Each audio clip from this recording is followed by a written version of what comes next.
atibatike zvechopu chopu. Muri Zimbabwe zvinhu hazvina kumira mushe kwazvinoizvi manje sikirire kuti tichimirira kuti ndiani achazoya achitisunungura kana kuti achada kuzoita mesaya. Inini hangu ndakazvitarisa manaka hakuna kana ambori willing kuti ndoda kuuya unokufira maZimbabweans.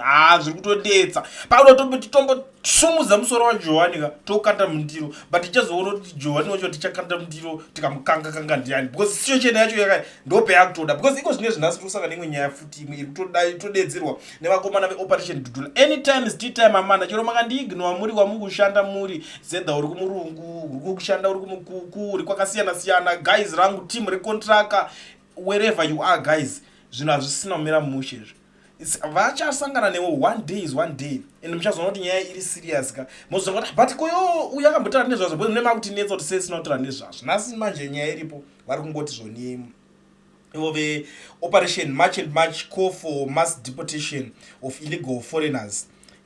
Yes, whether mass or deport all is the most beneficial, sustainable solution for the development of all everywhere. People must learn to start solving problems at home. Murikuona nyaya yacho yakutaurwa aiwa tikuziziva kuti vane nzara vanhu but ngavanopedzera nzara vari kumbako. It's like isusu maZimbabwe tagara totaurisaka we are the most educated whatever zvinenge zvitaurwa nevamwe vedu vanongotaurisawo mahara vaiva muzindopa zvanzi aiwa kana muchiti muri most educated ka chenda munoshandisa education yenyu kuti murarame muri kunyika kwenyu because you can't claim kuti you are educated uchitadza kusolve maproblems akati sewa unongwaza zvine pamuromo. It's like vanhu vasingachadi zvenhingirikini situation yekupisa vari kuenda kuzvipatara vazhinji vanokutaurira kuti aneta nekudzoswa but solution ndo iri kudiwa. Todii solution yacho ndopati kuti kana musoro waJohani uchipinda mundiro this time ka aindonongoda kupinda. So panapa ndine a certain video randoda ndikuratidzei mondiudza zvamuri kufunga. Tichipedza that certain video tobva tapinda pane imwe nyaya futi tichionesana kuti zviri kuzofamba sei. My people, my comrades and friends, it is so sad that we are still waiting for a Messiah to liberate us. We are on our own. The scary part of it is the system that we are dealing with. The system that is governing our country, it's only taking care of itself. And the defenders of the system, as we speak, they have made Zimbabwe a warehouse for the raw materials. Lithium is being transported from Zimbabwe. Raw lithium is being transported from Zimbabwe to other countries, especially China. The Chinese are everywhere in Zimbabwe, but the Zimbabwean people are not benefiting from the Chinese mining.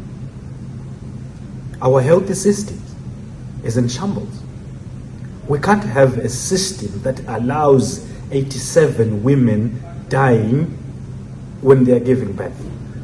97 kids out of 1,000 dies when they are being born. It is the time we provide the agency and the urgency. It is time for a Zimbabwean child to stand up and fight for himself. The system is the enemy. We have to change the system. And who are we waiting? Are we waiting for to change the system for us? As a people of Zimbabwe, we need to come together as one people, one nation, and fight for our rights. The people that we thought they are fighting for us, they are fighting for themselves. They fought in the liberation struggle, telling me that they are fighting for us. But the results, they are showing that they fought for themselves. No one is going into the leadership if you are not a liberation fighter. But where are the real liberation fighters? They are suffering. But they are everywhere suffering. They are the worst as we speak. They don't have places to stay. Their families have left them alone. The government has forgotten about them. The real liberators. Some of them are dead with nothing. And we still continue with the same system. The imperialist system. They only changed the color from white to black. We have been colonized by the white people, the white minority. Now we have been colonized by the black majority. And a few elites are eating. The few elites are being protected by the system. So who is the enemy? The defender of the enemy of the system, and the system is the enemy here. So until when we keep on crying foul? Until when we are going to keep on crying for a foul? Let's stand up and fight for ourselves.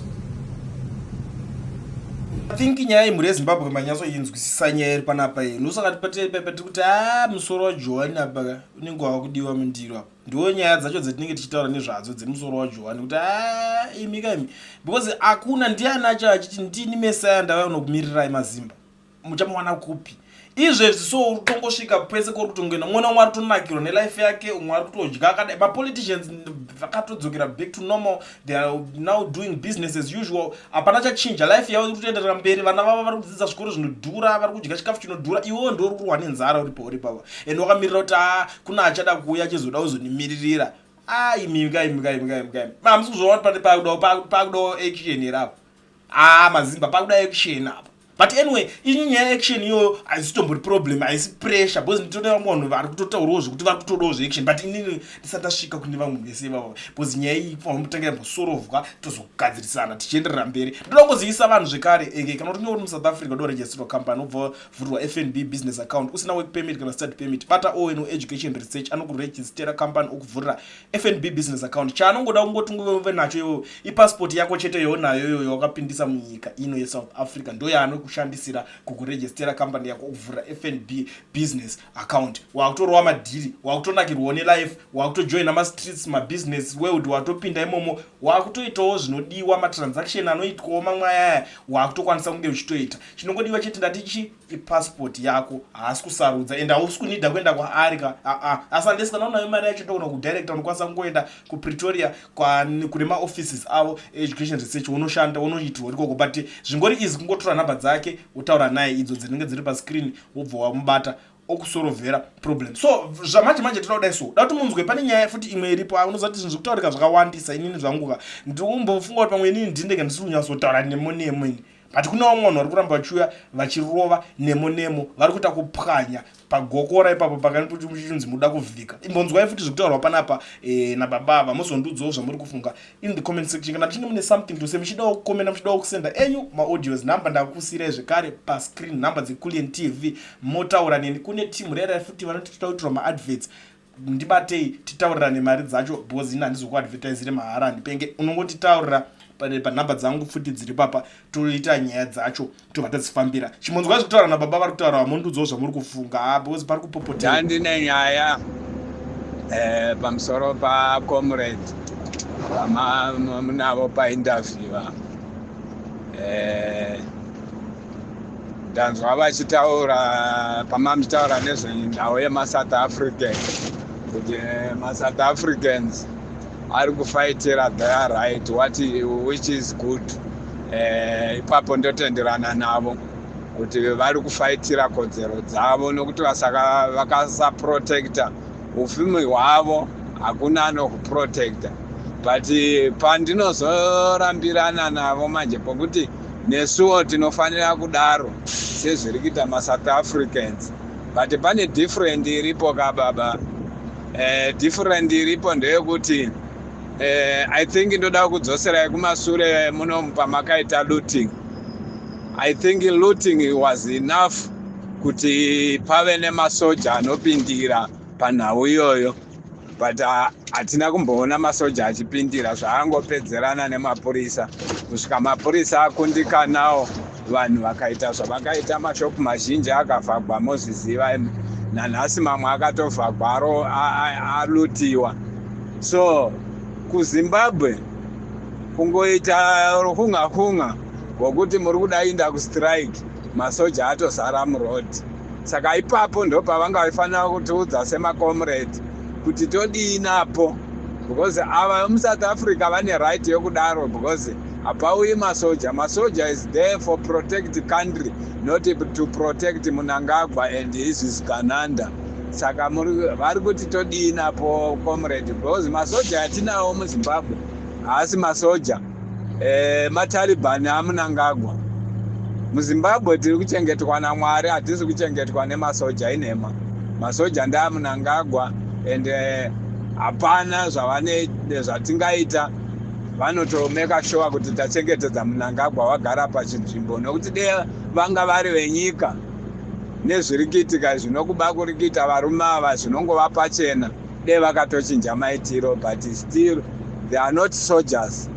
They are terrorists for Zimbabweans. We thought we've got people, they are protect us as a country, but we don't have those people. We've got terrorists already. A country is already gone. It's not our country, no longer our country.